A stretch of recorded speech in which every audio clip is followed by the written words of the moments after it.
2 ամսով։ Ես խոսում եմ ամենօրյա աշխատանքի մասին, երբ դատախազը իր հսկողության տակ գտնվող գործի վերաբերյալ ունի տեղեկատվություն եւ հետեւողական է այդ գործի քննության նկատմամբ, քաղաքացին չի գալու կառավարության դռների դիմաց, ազգային ժողովի դիմաց պահանջի իր գործի քննությունը։ Եվ մենք էլ ստիպված լինենք բացատրել, որ ամենազոր չէ քաղաքական թիմը եւ չի կարող իրավական հարցերի մեջ խառնվել, միջամտել։ Ինչու՞ ինձ մի անգամ չի, որ մեղադրում են, եթե լրատվությունը հետևում եք։ Երրորդ խնդիրը, որը բխում է այն կողմից բարձրացված երկու այս խնդիրներից, էլի իմ անձնական դիտարկման արդյունքն է եւ շատ են ինձ հետ վիճում նաեւ իմ գործընկերները, ոչ միայն դատախազները։ Ես ասում եմ, որ մենք այլևս իրավունք չունենք գործի վերաբերյալ տեղեկատվություն ստանալու, այսպես ասած հանցագործության հաղորդման մասին իմանալու բացառապես վերբալ ապացույցներից կամ տուժողների բողոքներից։ Մենք կարծես ամբողջ այս քրեադատավարական մեխանիզմը, շատ պատկերավոր ասած, ծանրացնում ենք տուժողի կամ վկայի ուսերին։ Ասում ենք արի ցուցմունք տուր։ Լավագույն դեպքում առաջարկում ենք պաշտպանություն։ Պաշտպանությունը էլի ֆորմալ պաշտպանություն, անվտանգային նկատառումներով։ Բայց 21-րդ դարում, երբ մեր ամբողջ սոցիալական կենսագործունեությունը թողնում է փաստաթղթավորված հետքեր, հիշեք առավոտից մինչ ազգային ժողովի շենք ձեր հասնելու գործընթացը, ձեր բոլոր վճարումները, ձեր բոլոր հեռախոսազանգերը, ամեն ինչը իրավաբանորեն փաստաթղթավորված, իրական կամ վիրտուալ գործընթաց է։ Եվ այս պայմաններում պահանջել, որպեսզի անձը ինքը գա եւ ստանձնի բեռ հանցագործության մասին մեզ հայտնելու կամ այդ հանցագործության արդյունավետ հաջողված քննություն ապահովելու իմ կարծիքով արդեն հին է, ժամանակավրեպ է եւ պետք է այդ մոտեցումից հրաժարվել։ Ճիշտ է, վերբալ ապացույցները կարեւոր են, բայց վերբալ ապացույցները գնալով պետք է նվազեն քրեադատավարական մեխանիզմների մեջ, տեղը զիջելով փաստաթղթավորված գործունեությանը։ Իսկ դրա համար եւ իրավական առումով եւ նաեւ տեխնոլոգիայի առումով ամեն ինչ արվում է։ Նու խոսքը չի գնում իհարկե չարաշահումների մասին, ենթադրում եմ, խոսքիցս հասկանալի է, որ օրենքով կարգավորված գործընթացների մասին է խոսքը։ Չորրորդ խնդիրը, որի մասին կցանկանայի խոսել, վերաբերում է համագործակցված աշխատանքի պակասին։ Լինում են իրավիճակներ, երբ քննիչը, էլի սուբյեկտային կազմով ասեմ, եւ դատախազը պարզապես իրար հետ չեն շփվում, չեն խոսում։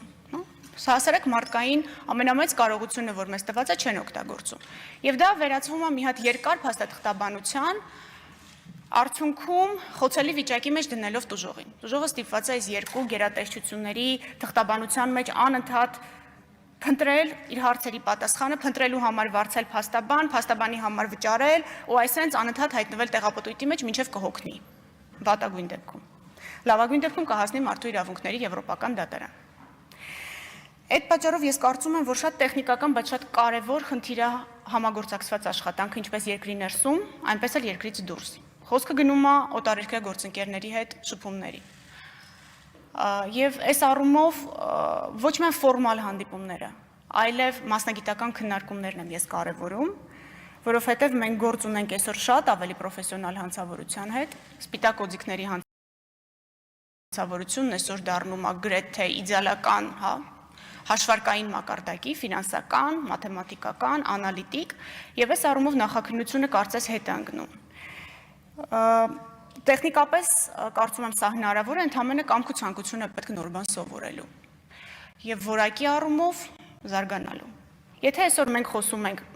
միջազգային մեր գործընկերների կամ օտարերկրյա գործընկերների հետ համագործակցության մասին, մենք խոսում ենք փողերի լվացման մասին, մենք խոսում ենք թմրատրաֆիկի մասին, մենք խոսում ենք այս սպիտակ օձիքների հանցավորության մասին, պարզաբանը ինչի եմ ասում սպիտակ օձիքների հանցավորություն, որովհետև դրանք հիմնականում շատ բարձր պաշտոններ զբաղեցնող անձանց կողմից կատարվող ֆինանսական չարաշահումներն են։ Խոսքը վերաբերում է եւ պետական մարմիններում եւ առևտրային կազմակերպություններում բարձր պաշտոններ զբաղեցնող անձանց։ Այս առումով կցանկանայի շեշտադրել մի կարևոր հանգամանք, որը վերաբերում է էլի գուցե տեխնիկական հնչի առաջին հայացքից կամ մի քիչ ավելի ռետորական հնչի։ Համագործակցված աշխատանքից բացի ես կարևորում եմ, որ այստեղ բացառվի հովանավորչությունը։ Շատ դժվար է մերժել, ես հասկանում եմ։ Շատ դժվար է մերժել փոքր հասարակության մեջ, որտեղ քեզ բոլորը ճանաչում են, դու ճանաչում ես բոլորին։ Շատ դժվար է դեմ գնալ այն կարծրատիպային մոտեցումներին, որ կա։ Մենք շատ ավելի մոտ հարաբերություններ ենք աշխատում իրար հետ պահել։ Բայց Կոռուպցիան չի դրսևորվում միայն կաշառքով, կաշառքն էլ չի դրսևորվում միայն թղթադրամը իրար փոխանցելով, եւ եթե նկատում եք գնալով այդ պրակտիկան ավելի փոքրանում է։ Կոռուպցիան դրսևորվում է նաև հովանավորչությամբ։ Եվ եթե հովանավորչության նպաստող պայմանները չհաղթահարվեն, սա լուրջ մարտահրավեր է օրենքի գերակայությանը, ինչն էլ իր հերթին հանձնաժողովի հետ քննարկում էինք հենց երեկ, ժողովրդավարության հիմքերը ուղղակի քայքայելու է։ Խոսել ժողովրդավարության մասին առանց օրենքի գերակայության եւ խոսել օրենքի գերակայության մասին ունենալով արտոնյալներ ու հովանավորչություն, ինձ թվում է շատ ֆանտաստիկ դատողություններ են։ 6-րդ խնդիրը, որի մասին կցանկանայի խոսել, հանցագործությունը կանխարգելող մեխանիզմները քրեական գործի հարուցման եւ քննության ֆորմալ մեխանիզմներով փոխարինումն է։ Խմբակցության հետ հանդիպման ժամանակ երկու անգամ հնչեց, եթե չեմ սխալվում, եւ Տիկին Բաթոյանը բարձրացրեց այդ հարցը եւ պարոն Թորոսյանը ընտանեկան բռնության հետ կապված խնդիրը։ Ոչ միայն ընտանեկան բռնության, այլև առօրյա մարդկանց հետապնդումների եւ մարդկանց համար ոչ ցանկալի շփումների խնդրին։ Անձը գնում է ոստիկանություն, ասում է ինձ հետապնդում են։ Ոստիկանությունն ասում է հիմք չունեմ քրեական գործ հարուցելու, ուղարկում է տուն։ Ու սենց այնքան, մինչև մի օր մենք ունենանք Աստված մի արածե հանցագործություն, այդ ժամանակ կհարուցենք քրեական գործ։ Ես կարծում եմ, որ այստեղ խնդիրը կանում է նրանում, որ կանխարգելման մեխանիզմն աշխատելու փոխարեն սկսում է աշխատել շատ ավելի ծանր ու թանկ մի մեխանիզմ, որը կոչվում է քրեական գործ։ Քրեական գործ բառը հեշտ արտասանում ենք, բայց դա շատ թանկ է նստում մեր հարկատուների վրա։ Ցանկացած փաստաթուղթ, որը ներառված է քրեական գործի մեջ, ձևավորվում է մեր հարկատուների հաշվին։ Եվ առանց պատշաճ կանխարգելման մեխանիզմների խոսել քրեական քաղաքականության մասին, ելի կարծում եմ ժամանակավրեպ է։ Ամենաթարմ օրինակը բերեմ, մի քանի օր առաջ համացանցում ինչ-որ տեսանյութ հապտտվում եւ հաշվի առնելով նաեւ իմ թեկնածությունը, երևի ով չալարեց այդ տեսանյութն ուղարկեց ինձ ու հարցրեց, իսկ ինչ է հնարավոր անել։ Երևի տեսել եք, հա, որ կնոջ դուռը թակում է անդադ։ Զուտ հետաքրքրության համար հարցնում եմ, ասում եմ, իսկ ինչ որ ընթացակարգեր կան, ասում են 4 թե 5 հարուցված քրեական գործ կա, ասում եմ եւ այդ 4 կամ 5 հարուցված քրեական գործը կանխել այդ մուրճով այդ դրանը խփելը ոչ։ Այսինքն մենք սխալ ենք անում։ Մենք մաղով ջուր ենք կրում։ Վերջին չճարաշահելով ձեր համբերությունը 7-րդ խնդիրը, որի մասին կցանկանայի խոսել, եւ դա շատ սերտ փոխկապակցված է ուշացած արդարադատության հետ, դա պատժի եւ քրեական արդարադատության նկատմամբ մեր ակնկալիքներն են։ Առօրյա խոսակցական լեզվում, նույնիսկ եթե նկատեք, մենք էլ ենք տենց ասում ենք պետք է խստորեն դատապարտվի։ Ես մի անգամ չեմ լսել, դուք գոնե վերջին 2 տարվա մեջ, որ մեկն ասի պետք է արդարացիորեն դատապարտվի։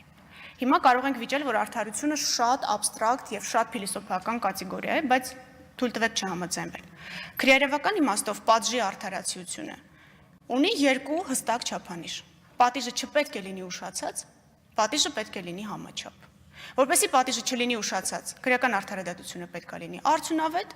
ոչ թե ֆորմալ, այլ բովանդակային, որպեսզի պատիժը լինի համաչափ, չպետք է լինի հովանավորչություն։ Շատ